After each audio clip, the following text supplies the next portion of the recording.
course leading to the stopping of own body by the Lord.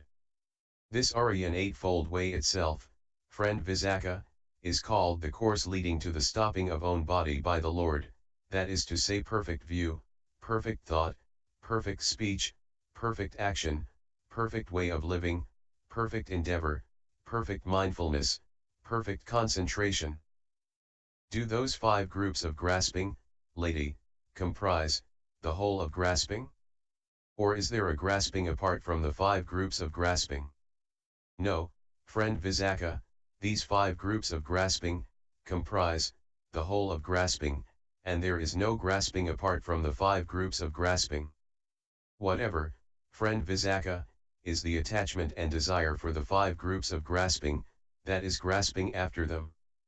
But how, lady, does there come to be wrong view as to own body? In this case, friend Visakha, an uninstructed average person, taking no count of the pure ones, not skilled in the Dhamma of the pure ones, untrained in the Dhamma of the pure ones, taking no count of the true men, not skilled in the Dhamma of the true men, untrained in the Dhamma of the true men, regards material shape as self or self as having material shape or material shape as in self or self as in material shape.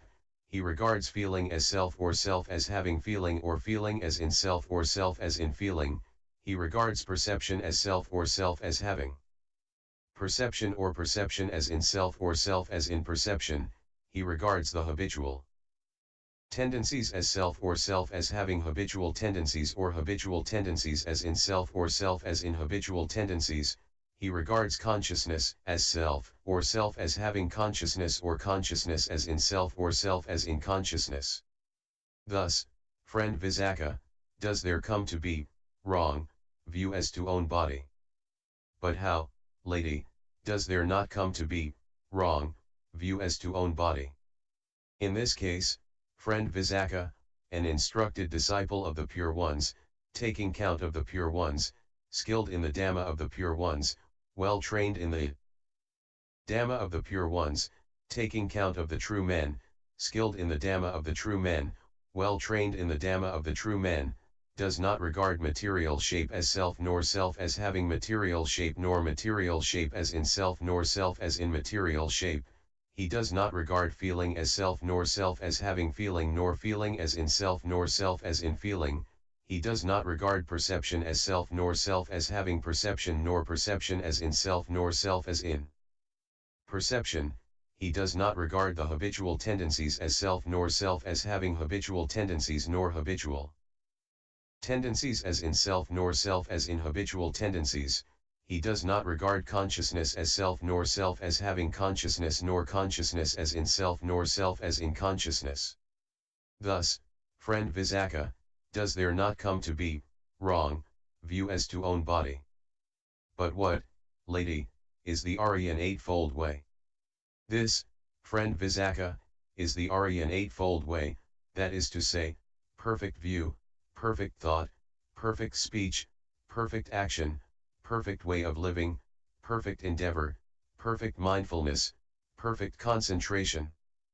But, lady, is the Aryan Eightfold Way composite or incomposite? The Aryan Eightfold Way, friend Visakha, is composite. Now, lady, are the 3 classes arranged in accordance with the Aryan Eightfold Way, or is the Aryan Eightfold Way arranged in accordance with the 3 classes? Friend Visakha, the 3 classes are not arranged in accordance with the Aryan Eightfold Way, but the Aryan Eightfold Way is arranged in accordance with the 3 classes. Whatever, friend Visakha, is perfect speech and whatever is perfect action and whatever is perfect way of living, these things are arranged in the class of moral habit. And whatever is perfect endeavor and whatever is perfect mindfulness and whatever is perfect concentration, these things are arranged in the class of concentration. And whatever is perfect view and whatever is perfect thought, these things are arranged in the class of intuitive wisdom. And what, lady, is concentration? What are the distinguishing marks of concentration? What are the requisites for concentration? What is the development of concentration? Whatever, friend Visakha, is one-pointedness of mind, this is Concentration. The four arousings of mindfulness are the distinguishing marks of concentration. The four right efforts are the requisites for concentration. Whatever is the practice, the development, the increase of these very things, this is herein the development of concentration. And how many activities are there, lady? There are these three activities, friend Visakha: activities of body, activities of speech, activities of mind. And what, lady, is activity of body? What activity of speech? What activity of mind? In breathing and out breathing, friend Visakha, is activity of body. Initial thought and discursive thought is activity of speech. Perception and feeling is activity of mind. But why, lady, is in breathing and out breathing activity of body? Why is initial thought and discursive thought activity of speech? Why is perception and why is feeling activity of mind? In breathing and out breathing, friend Visakha, these are bodily things dependent on the body, therefore in breathing and out breathing is activity of body. Having first had initial thought and discursive thought, one subsequently utters a speech, therefore initial and discursive thought is activity of speech. Perception and feeling, these are mental things, dependent on mind, therefore perception and feeling is, each, activity of mind. And how, lady, does there come to be the attainment of the stopping of perception and feeling? Friend Visakha, it does not occur to a monk who is attaining the stopping of perception and feeling, I will attain the stopping of perception and feeling, or I am attaining the stopping of perception and feeling, or I have attained the stopping of perception and feeling. For, his mind has been previously so developed in that way that it leads him on to the state of being such. But, lady, when a monk is attaining the stopping of perception and feeling, what things are stopped first, activity of body or activity of speech or activity of mind? Friend Visakha, when a monk is attaining the stopping of perception and feeling, activity of speech is stopped first, then activity of body, then activity of mind. And how, lady, does there come to be emergence from the attainment of the stopping of perception and feeling? Friend Visakha, it does not occur to a monk who is emerging from the attainment of the stopping of perception and feeling, I will emerge from the attainment of the stopping of perception and feeling, or I am emerging from the attainment of the stopping of perception and feeling, or I have emerged from the attainment of the stopping of perception and feeling. For his mind has been previously so developed in that way that it leads him on to the state of being such. But, lady, when a monk is emerging from the attainment of the stopping of perception and feeling, what things arise first, activity of body or activity of speech or activity of mind?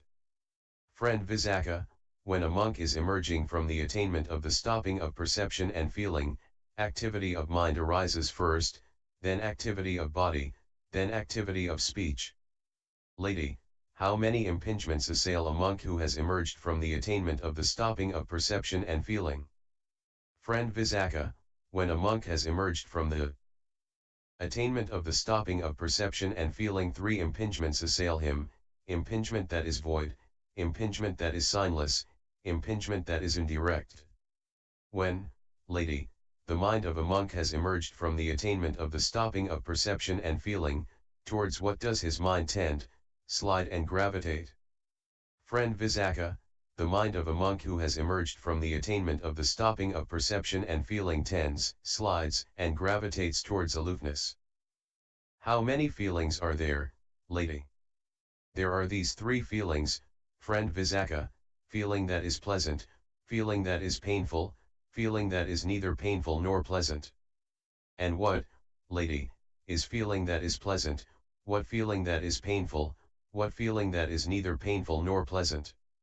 That, friend Visakha, which is experienced, whether by body or mind, and is pleasant and agreeable, this is a pleasant feeling. That, friend Visakha, which is experienced, whether by body or mind, and is painful and disagreeable, this is a painful feeling. That, friend Visakha, which is experienced, whether by body or mind, and is neither agreeable nor disagreeable, this is a feeling that is neither painful nor pleasant. But, lady, how is pleasant feeling pleasant, how painful? How is painful feeling painful, how pleasant? How is neutral feeling pleasant, how painful? Friend Visakha, pleasant feeling is that where pleasantness is lasting, pain variable, painful feeling is that where pain is lasting, pleasantness variable, neutral feeling is pleasant as to knowing, painful as to not knowing. But, lady, what tendency lies latent in pleasant feeling, what tendency lies latent in painful feeling, what tendency lies latent in neutral feeling? Friend Visakha, a tendency to attachment lies latent in pleasant feeling, a tendency to repugnance lies latent in painful feeling, a tendency to ignorance lies latent in a neutral feeling. But, lady, does a tendency to attachment lie latent in all pleasant feeling? Does a tendency to repugnance lie latent in all painful feeling? Does a tendency to ignorance lie latent in all neutral feeling? Friend Visakha, a tendency to attachment does not lie latent in all pleasant feeling, a tendency to repugnance does not lie latent in all painful feeling, a tendency to ignorance does not lie latent in all neutral feeling. But, lady, what is to be got rid of in pleasant feeling? What is to be got rid of in painful feeling? What is to be got rid of in neutral feeling? A tendency to attachment, friend Visakha, is to be got rid of in pleasant feeling, a tendency to repugnance is to be got rid of in painful feeling, a tendency to ignorance is to be got rid of in neutral feeling. But, lady, is a tendency to attachment to be got rid of from every pleasant feeling? Is a tendency to repugnance to be got rid of from every painful feeling? Is a tendency to ignorance to be got rid of from every neutral feeling? No, friend Visakha, a tendency to attachment is not to be got rid of from every pleasant feeling, a tendency to repugnance is not to be got rid of from every painful feeling, a tendency to ignorance is not to be got rid of from every neutral feeling. In this case, friend Visakha, a monk, aloof from pleasures of the senses, aloof from unskilled states of mind, enters on and abides in the first meditation, which is accompanied by initial thought and discursive thought, is born of aloofness, and is rapturous and joyful. It is by this means that he gets rid of attachment, no tendency to attachment lies latent there. In this case, friend Visakha, a monk reflects thus, surely I, entering on it, will abide in that plane which the Aryans, entering on, are now abiding in. From setting up a yearning for the incomparable deliverances there arises, as a result of the yearning, distress. It is by this means that he gets rid of repugnance, no tendency to repugnance lies latent there.